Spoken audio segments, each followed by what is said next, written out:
اونچے مکانوں پر نجاست ڈلوائی، اور 8ویں آیت، اور اس نے پھاٹکوں کے ان اونچے مقاموں کو جو شہر کے ناظم یشوا کے پھاٹک کے مداخل کو تھے گرا دیا، اور اس نے ان گھوڑوں کو دور کر دیا جن کو یہودا کے بادشاہوں نے سورج کے لیے مخصوص کیا، اور اس نے پاک ستونوں کو توڑ ڈالا اور لکڑی کے یستروں کو کاٹ ڈالا، اور اس نے ستونوں کو ٹکڑے ٹکڑے کر دیا اور یسیرتوں کو کاٹ ڈالا، اور اس نے مشرق میں اونچے مقاموں پر نجاست ڈلوائی۔ اس نے بہت ساری اچھی چیزیں کی اور اونچے مقام کو جلا دیا اور اسے کوٹ کوٹ کر خاک کر دیا اور یسیرت اس نے کو ایک جلا مکمل دیا، صفائی یہاں کروائی۔ تک کہ وہ خدا کے بندہ کی قبر تک پہنچ گیا جس نے پہلے سلاطین کے 13ویں باب کے بارے میں پیشگوئی کی تھی۔ دیکھیں، میں خوبصورت کہوں گا الفاظ۔ کہ یہاں ہر بادشاہ نے بہت ساری ڈاکٹر تباہیاں اسام، کی۔ یہ بہت سالوں کا ہر مجموعہ ہے۔ بادشاہ جو آیا اس نے تباہیاں کیں، اور پھر 20 بادشاہوں تک ایسا ہی ہوتا رہا، یہاں تک کہ نہ سینکڑوں صرف سال یہودا تک کے بادشاہوں بلکہ اسرائیل کے بادشاہوں نے بھی برے کام کیے، ایسا ہی ہوا۔ بس وہ یہ سب کچھ صاف کر رہا تھا، در اور حقیقت یہ بے ایک شک مشکل یہ مشن ایک تھا، بہت مشکل مشن تھا۔ اور اصلاح کاروں کا مشن ہمیشہ مشکل ہوتا ہے۔ جی جو صحیح۔ خدا کے ساتھ کام کرنا چاہتا ہے ضرور جانتا ہے کہ کام مشکل ہے، لیکن خدا کا ہاتھ اس پر رہے گا۔ صحیح۔ میں یہاں پر ایک چھوٹا سا وقفہ لینا چاہوں گا، پھر ہم مہمانوں کے سوالات کے ساتھ حاضر ہوں گے۔ ہمارے ساتھ رہیے۔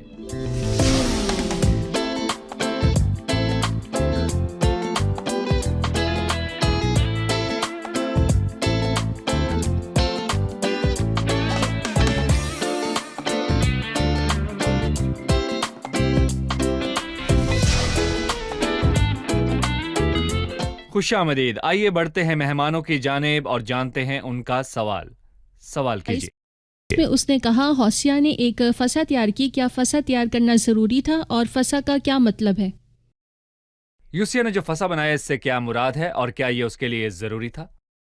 فسح خدام کی عیدوں میں سے ایک ہے، اور میں کہوں گا کہ یہ پہلی عید ہے جو خداوند نے احبار کی کتاب کے 23ویں باب میں لوگوں کو تیار کرنے کے لیے کہی تھی، اور خروج کے 12ویں باب میں پہلی دفعہ فسح تیار کی گئی اور اسے یہ نام دیا گیا۔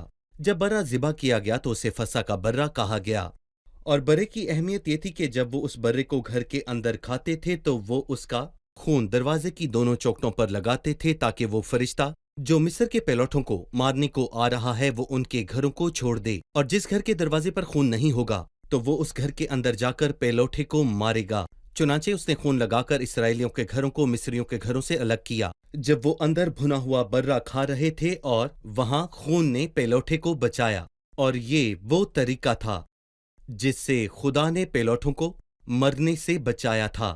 اور یہاں پر میں یہ کہنا چاہوں گا، اور یہی وہ آخری چیز تھی جو فرعون کے ساتھ ہوئی، اور اسے خدا نے اپنے لوگوں کو مصر سے نکالنے کے لیے استعمال کیا تاکہ وہ بیابان سے ہو کر وعدے کی سرزمین تک پہنچیں، اور اس کے بعد یہ حکم دیا گیا کہ یہ فسح ہر سال منائی جائے۔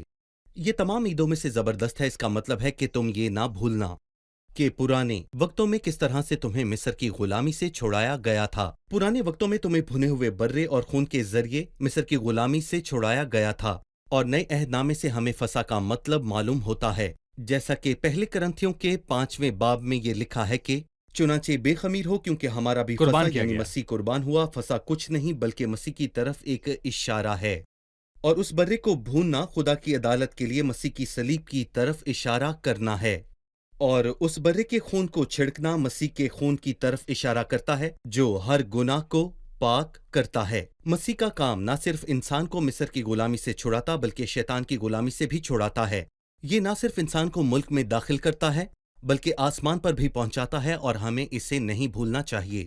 اور انہیں ہر سال فسح کو عید کے طور پر سال میں ایک بار منانا تھا، لیکن خداوند ہمیں سکھاتا ہے کہ یہ فسح کیا ظاہر کرتا ہے۔ فسح مسیح ہے، اور یہ وہ یاد ہے جو ہمیں ہر ہفتے کرنی چاہیے۔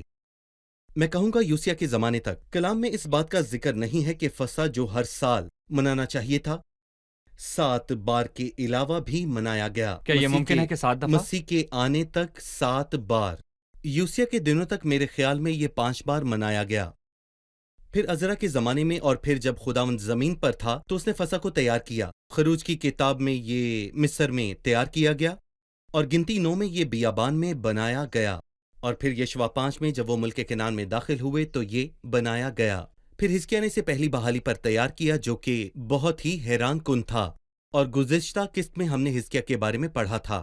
پھر یوسیہ نے 5 بار بنایا، اور پھر اس کے بعد کلام مقدس میں اس کا ذکر صرف 5 دفعہ ہے کہ انہوں نے اس کو یاد کیا۔ گویا الہی عمل کا انکار، اس کی اہمیت کا انکار، وہ اسے یاد کرنا نہیں چاہتے تھے کہ اس نے انہیں مصر سے کیسے نکالا، جو کہ غلامی کی زمین تھی، اور خون کو یاد نہیں کرنا چاہتے تھے جو ان کے لیے بہایا گیا۔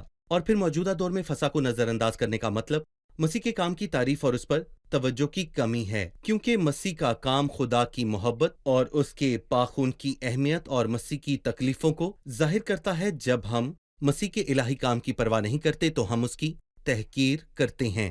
یہ ایک اچھی خبر تھی کہ یوسیہ نے فساد تیار کیا جو خدا پر انحصار کرنے کا عمل ہے۔ خدا جس نے اپنے لوگوں کو فسا کے برے کے خون کے وسیلے سے بچایا، وہی ہے جو اپنے لوگوں کو کمزوری اور ناکامی کی راہ کے نیچے سے نکال سکتا ہے اور انہیں دوبارہ اپنے لیے قوم بنا اس نے ایک سکتا ہے۔ باعزت کام کیا اور یقیناً قاضیوں اور اسرائیل کے بادشاہوں کے کل ایام میں ایسی عید فسا کبھی نہیں ہوئی سوال تھی۔ یہ تھا کہ فسا سے کیا مراد ہے؟ وہ لوگ جو اصلی زبان کے واقف ہیں وہ کہتے ہیں کہ یہ لفظ ایک مصری لفظ پاشکا سے نکلا ہے، جس کا پاشکا مطلب ہے کہ حفاظت کے لیے پروں کو پھیلانا، اور جیسے کہ ڈاکٹر اسام نے کہا کہ پروں کو پھیلانے کا عمل جو مسیح نے ایک دفعہ کیا یاد ہے۔ پہلا فسا جو بنایا گیا وہ ایک آئین تھا، لیکن باقی ایک یاد ہے۔ ہم نے ابھی ایک خوبصورت حصہ دیکھا جہاں لکھا، اور یقیناً قاضیوں کے زمانہ سے جو اسرائیل کی عدالت کرتے تھے اور اسرائیل کے یہودا کے بادشاہوں اور بادشاہ۔ یہودا کے بادشاہوں سے کل ایام میں ایسی عید فسح کبھی نہیں ہوئی۔ فسا تیار کیا گیا۔ جی بہت اچھا تھا۔ یہ 14ویں تاریخ کو بنایا گیا، لیکن دوسرے مہینے کی دوسری چیز، یوسایہ نے اسے پہلے مہینے کی 14ویں تاریخ کو بنایا تھا۔ اس کے وقت میں کس کا دور زیادہ برا تھا، حزقیہ کا یا یوسایہ کا؟ یوسایہ کا دور بدتر تھا۔ یوسیہ کا اس دور۔ سے میں ایک بہت خوبصورت تعلیم لے سکتا ہوں۔ بہترین فسا بدترین حالت میں تیار کیا گیا، جو خدا کا فضل ہے۔ آج کل ہم ہفتے کے شروع میں عید بناتے ہیں، عشاء ربانی یا خدا کی میز، تو ہم کہتے ہیں کہ ہمارا دور زیادہ مشکل ہے، بغاوت کے دن، لیکن خدا ہمیں حیرت انگیز طور پر دینے پر قادر ہے، اور پرستش کی عبادت اور بدترین دور میں روٹی توڑنا اور بدترین وقت۔ جی صحیح۔ اب وقت ہے کہ ہم مہمانوں کے ساتھ مل کر قسط کی دہرائی کریں۔ بتائیے کہ یوسیہ نے کلام خدا کو کیسے قبول کیا اور شریعت کے الفاظ پر کیسا رد عمل دیا؟ جب اسے پہلی دفعہ شریعت ملی تو اس نے فوراً اسے پڑھا اور ملتوی نہیں کیا، اور کلام نے اس کے دل میں داخل ہوا اور اسے چاک کیا۔ چنانچہ اس نے اپنے کپڑے پھاڑے جب اسے معلوم ہوا کہ لوگ خداوند کے کلام کے خلاف کام کر رہے ہیں، اور اس کے بعد اس نے اپنے اور لوگوں کے لیے خداوند سے دریافت کیا، اور جب اس نے لوگوں کے سامنے شریعت پڑھی تو ان کو یہ کلام بتایا، اور اس نے ان کے سامنے خداوند کی پیروی کرنے اور اس کے حکموں کو ماننے کا عہد باندھا۔ بائبل مقدس کی روح سے توبہ سے کیا مراد ہے، جیسی یوسیہ نے کی؟ توبہ سے مراد سوچ اور سمت کا تبدل ہونا ہے، جو آخرکار پوری زندگی کی سمت بدل دیتی ہے۔ یہ ایک نظریاتی، رضاکارانہ اور جذباتی تبدیلی ہے، اور توبہ محض چند الفاظ کو دہرانے کا نام نہیں ہے، جیسے خدا میں گنہگار ہوں، مجھ پر رحم کر، یا مخصوص رویے جیسے کہ ہاتھ کھڑا کرنا جبکہ گناہ کرنا بند نہ کیا ہو، شریر اپنی راہ کو ترک کرے اور بدکار اپنے خیالوں کو، اور وہ خداوند کی طرف پھرے اور وہ اس پر رحم کرے گا۔ نیز توبہ کے ساتھ ایک ثبوت بھی ہونا چاہیے، جیسا کہ ایلی اور لوگوں نے بال کے نبیوں کے ساتھ کیا جب انہوں نے انہیں تباہ کر دیا۔ چنانچہ مجھے ہر روز وہ چیز تباہ کر دینی چاہیے جو خدا سے دور کرتی ہے۔ صحیح، خدا آپ سب کو برکت دے۔ خادمین کا بھی شکریہ۔ ہم خدا اگلی برکت قسط دے۔ میں اپنی گفتگو کو جاری رکھیں گے، جو دوسرے سلاطین کی آخری قسط ہوگی۔ عزیزو، کیا آپ جانتے ہیں کہ یوسیہ کی بحالی ختم کرنے اور بادشاہی کی بربادی کا سبب کیا بنا اور کیا ہوا؟ مصر کے حکمران فرعون نے یوسیہ کے بیٹے الیاکیم کو بادشاہ بنایا اور اس کا نام بدل کر یہویکیم رکھ دیا۔ کیا اس کے پیچھے کوئی اہمیت ہے؟ دوسرے سلاطین کی کتاب میں ذکر کیا گیا ہے کہ یوسیہ کی موت مم میں ہوئی، لیکن دوسری تواریخ کے 24ویں باب میں لکھا ہے کہ اسے یروشلم میں دفن کیا گیا۔ کیا ان دونوں کہانیوں میں تضاد پایا جاتا ہے؟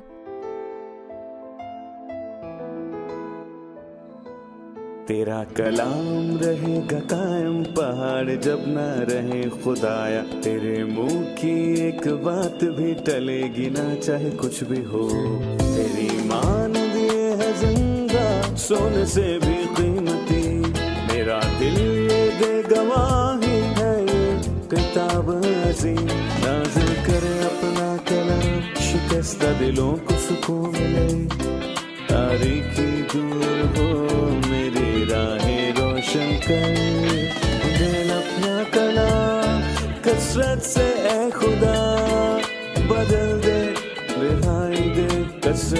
پھل میں لاؤں. کلام رہے گا قائم پہاڑ جب نہ رہے خدایا, تیرے منہ کی ایک بات بھی ٹلے گی نہ چاہے کچھ بھی ہو.